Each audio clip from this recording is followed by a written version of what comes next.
commencé ñu jëm ci 2029 mu des xëy na quelque temps Mafou jubóo bi ñuy wax entre Ousmane Sonko ak Diomaye est-ce que mën nañoo xaar véritablement ñoom ñaar ñu àndaat mel comme ni ñu meloon avant. da nga wax lu am solo. Est-ce que ñoom ñaar la situation telle qu'elle est en ce moment. mën nañu àndaat. man je suppose que ne la confiance une fois rompue c'est difficile de la retrouver. te dafa mel ni Pastef amatuñu confiance ci Bassirou Diomaye Faye. amatuñu confiance bi loolu sax mooy problème mu Pastef ci Bassirou Diomaye Faye parce que dañoo xeex ba Bassirou Diomaye Faye jot ci nguur gi.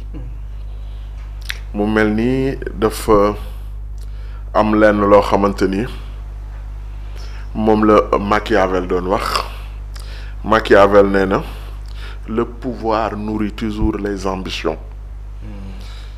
nee na un homme bon tu ne connais un homme bon que quand il détient le pouvoir. nee na un homme bon n'est qu'une promesse tant qu'il ne détient pas le pouvoir. foog moom pouvoir nga xam ne mooy nit bala ngay xam diw mooy diw nga bàyyi ko ba pouvoir nekk ci loxoom parce que noonu dafa mel ni ñoom ñoo ngi door a xam Bassirou Diomaye Faye maanaam ñoom kat Bassirou Diomaye Faye bii ñu gis ak bi ñu xamoon bokkul te Pastef ñoo ngi koy manifester mais Pastef parfois dañuy juum ci ni ñuy xalaatee. maanaam gis nga xeex. L'histoire l'a démontré. Malheureusement, la force de Pastef, c'est sa faiblesse. La force de Pastef, mooy ses militants.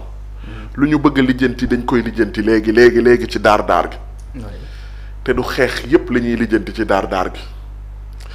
Bassirou Diomaye Faye dafa am un mandat de 5 ans. Bassirou Diomaye Faye lenn la ñu signé Pastef dafa signé ak moom. Le peuple signé ak moom. ñu ne am na un protocole avec Ousmane Sonko su dee am na un protocole avec Ousmane Sonko moom la ak Ousmane Sonko suñu yoon nekku ci. est-ce que yaa ngi dégg. lii la ñu waxante da ngay démissionner loolu ñun c'est pas notre débat ñoom ñaar la. on doit respecter ça ñoom ñaar la bëgguñ ci dugg. lu ñu am mooy le mandat bi nga xam ne moom la ko Pastef jox même bu fekkul je voudrais pas jouer avec les mots.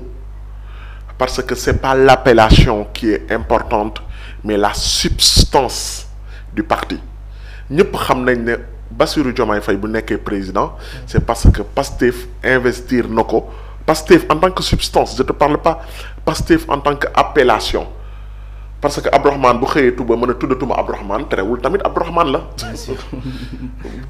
je sais non parfois il y a des gens sur des commentaires ils vont te dire que bi ñuy investir boobu Pastef amatul. c'est juste ça c'est jouer avec les mots ñëpp xam nañ ne Bassirou Diomaye Faye était le candidat de Pastef mu am un mandat bi ko Pastef jox mooy lan yaay doon suñu candidat ba beneen élection jotaat.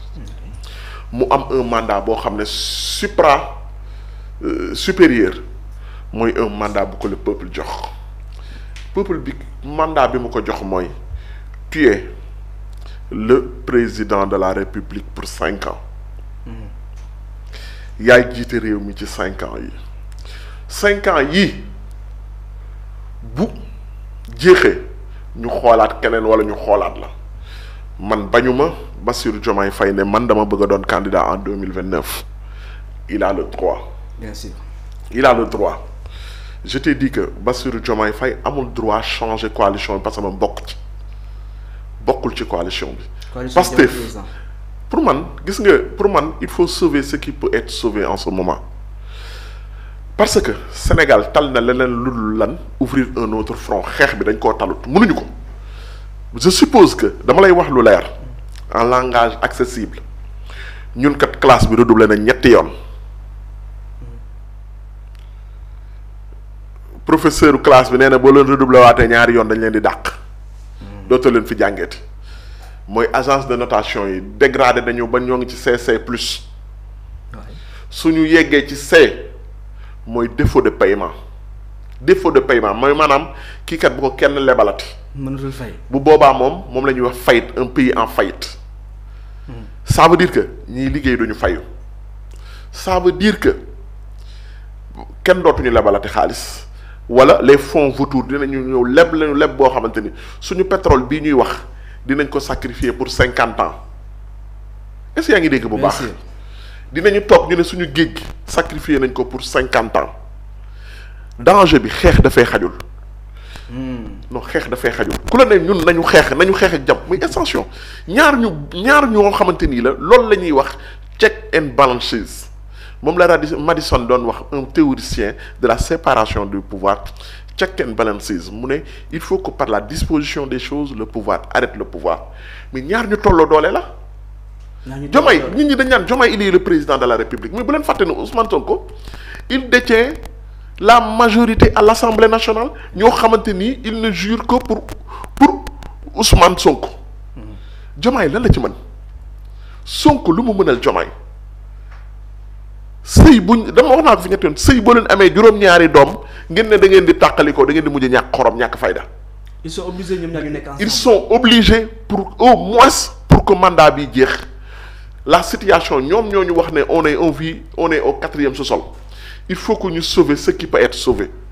mais comme ni ko passé bu fekkee ne amul une réconciliation sincère est-ce tamit du gën a compliquer la situation. mais qu'est-ce que quelqu'un me propose dégg naa des gens de l'opposition ñu naan il faut qu'il limoge Ousmane Sonko. oui mais boo limogé Ousmane Sonko qu'est-ce que tu vas faire Ousmane Sonko détient une majorité à l'Assemblée nationale quand il décide de bloquer tout il va tout bloquer mënoo ci dara qu'est-ce que tu vas faire Ousmane Sonko a 130 députés je dis que les 130 députés là c'est pas les 130 députés de Pastef c'est les 130 députés de Ousmane Sonko il ne jure que pour Ousmane Sonko qu'est-ce que si Diomaye est un peu intelligent si Ousmane Sonko est un peu intelligent je suppose que Sonko est très intelligent même dans son silence il parle il joue c'est le maître comme qu'on aime l'appeler c'est le maître du jeu et il joue mais l'handicap de Ousmane Sonko l'handicap de Pastef c'est ses militants pourquoi vouloir à ce qu'il y ait une confrontation coûte que coûte mais qui va gagner kenn mënu gagner ca morom. oui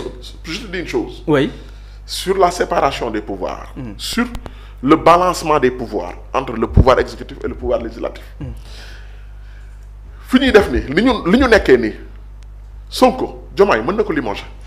oui il a les possibilités. mais Diomaye mën na ko limoger. oui mais dafa premier ministre bi Diomaye di kii est-ce qu'il va avoir la confiance de l'Assemblée nationale il peut pas avoir la confiance de l'Assemblée nationale. Si ce premier ministre là le nouveau premier ministre n'a pas la confiance de l'Assemblée nationale tout gouvernement peut être destitué. comme on l'a vu en France. Tout gouvernement l'Assemblée nationale peut destituer le gouvernement et ñun situation bi ni mu doon nii wax dëgg yàlla man damay ni nit ñi les gens il y a beaucoup de gens qui parlent mais ils ne savent pas dans quelle position nous sommes au bord du précipice. gis nga teen bi ñun dañoo ñëw nii teen bi ku ñuy buux ñuy daanu ñoo ngi reculer di reculer il nous reste ñett pas pour ñu daanu ci teen bi. donc war nañoo suñu daanu ci teen bi. on va être en faillite défaut de paiement mooy lan banque beeg FMI ak agence de notation yi dinañu wax ñëpp ne mais bu leen fàttali depuis plus de 1 an et demi est-ce que xam nga ne Sénégal day leb di pour fay ay emploi kii salaire ak yooyu noonu. pour fay ay salaire bien sûr. dañuy leb un budget de fonctionnement mais est-ce que ñaar ñooñu parce que il faut que Pastef xam ne pourtant ñaar ñi ñu ko seqal jibootuñu de mais Pastef il faut que gis nga une force quand elle est incontrôlable elle devient un danger pour celui qui l'a. très bien. force Pastef. oui. il faut que ñoom ñu contrôler seen doole parce que dañoo bëri doole mais Pastef bu ñu yóbbu Diomaye Sonko mu xeex ak Diomaye. gis nga képp ku bëgg Sénégal nga ne Sonko nañu xeex ak Diomaye ça veut dire que ñaar moo mën a nekk. bëggoo Sénégal da nga bëgg a feeñ rek wala xam nga lenn. oui yow xamoo situation bi ñu nekk. gis nga situation bi ñu nekk nii. képp ku xam danger bi fi mu toll doo pousse doo jël Diomaye dóor ko ci Sonko wala nga jël Sonko dóor ko ci Diomaye ñoom ñaar. man gëm naa ne mënatuñoo ànd de. wax dëgg yàlla. mais ils doivent se supporter ba ñu génn ci situation yi wala bu ñu dem élection.